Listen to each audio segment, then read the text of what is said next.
Régis Debord est notre invité ce soir, délégué national CRS UNSA Police. Monsieur Debord, bonsoir, merci d'être avec nous. On l'a vu donc, il y avait moins de manifestants aujourd'hui, mais plus de policiers, avec notamment un dispositif, une stratégie différente des dernières semaines. C'est un dispositif plus adapté pour ce genre de manifestation où les gens viennent exclusivement pour casser.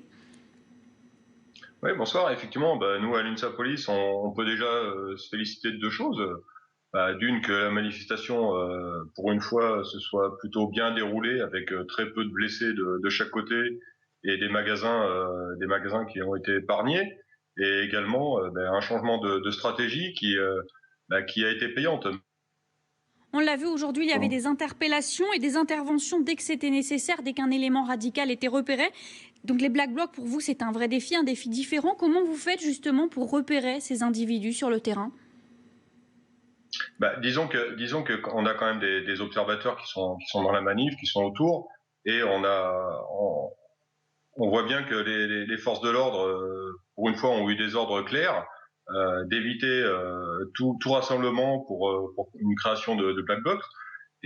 Et par ce fait-là, le fait d'avoir remis les CRS, les forces mobiles vraiment formées à ce métier, les gendarmes mobiles également, en appui avec des braves qui, elles, sont prompts à interpeller des gens directement dans la manifestation, on s'est vite rendu compte que voilà, ce système pouvait être payant, et il a été payant cette fois-ci.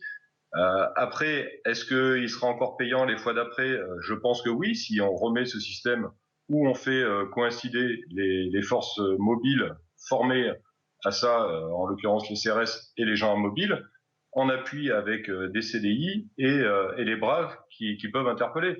Après, si on a énormément forcément de gens qui se regroupent, c'est plus délicat. Mais il faut savoir qu'il n'y a pas que les braves qui sont capables d'intervenir au sein d'une manifestation et d'aller récupérer des perturbateurs et des casseurs au milieu d'une manifestation. On a aussi dans les forces mobiles, qu'elles soient CRS ou gendarmes mobiles, ou même les CDI, on a des SPI, des sections de protection et d'intervention en CRS par exemple, qui sont capables de sortir du groupe, d'aller chercher un individu au milieu de la foule, et en appui avec le reste de la compagnie qui, elle, va avancer en protection, ramener l'individu interpellé en toute protection de tout le monde.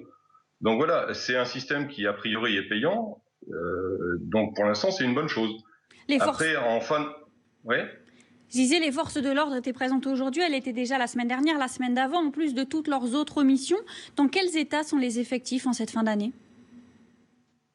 Les effectifs, ils sont depuis plus de 2 ans, voire on peut même dire 5 ans avec les attentats. Elles sont fatiguées, elles sont épuisées, mais elles sont toujours là parce que les collègues, ils ont ça dans l'âme. C'est des flics et ils aiment ça. Ils aiment ça parce que ils veulent protéger les gens. Nous, on n'a rien contre le manifestant. Nous, par contre, forcément, ça nous met un peu hors de nous. Et on voit même en fin de manifestation, vous voyez, sur la place de la République ce soir, il n'y a pas eu le Black Bloc n'a pas pu se former tout simplement parce que les ordres ont été beaucoup plus clairs. Il fallait pas qu'il y ait de formation de Black Bloc parce qu'une fois qu'un bloc comme ça est formé, c'est quand même beaucoup plus compliqué. Donc là, il y a eu tout de suite l'ordre que ce soit de ratisser la place pour évacuer les gens et que ça se disperse. Donc voilà, il faut utiliser les gens qui sont formés au maintien de l'ordre en appui, je vous dis, avec des forces qui sont peut-être un peu plus mobiles, des petits groupes, style les Braves, les CDI, qui peuvent intervenir sur un petit groupe de casseurs dans des rues adjacentes, parce que forcément, quand on étale tout le monde, il peut y avoir des dommages collatéraux dans les rues adjacentes. Et voilà, il faut que la préfecture de police, parce que souvent le problème vient des grosses agglomérations, je parle de Paris, mais ça peut être aussi sur d'autres villes, où il faut que toutes les forces de police travaillent en symbiose. Laisser le maintien de l'ordre proprement dit aux forces mobiles, les interpellations adjacentes à des forces qui sont peut-être plus à même à arrêter le problème directement, rapidement. Merci beaucoup, Régis Debord, d'avoir été avec nous ce soir pour évoquer cette manifestation. Vous êtes délégué national CRS UNSA Police. Bonne soirée à vous. Ce samedi, dans la capitale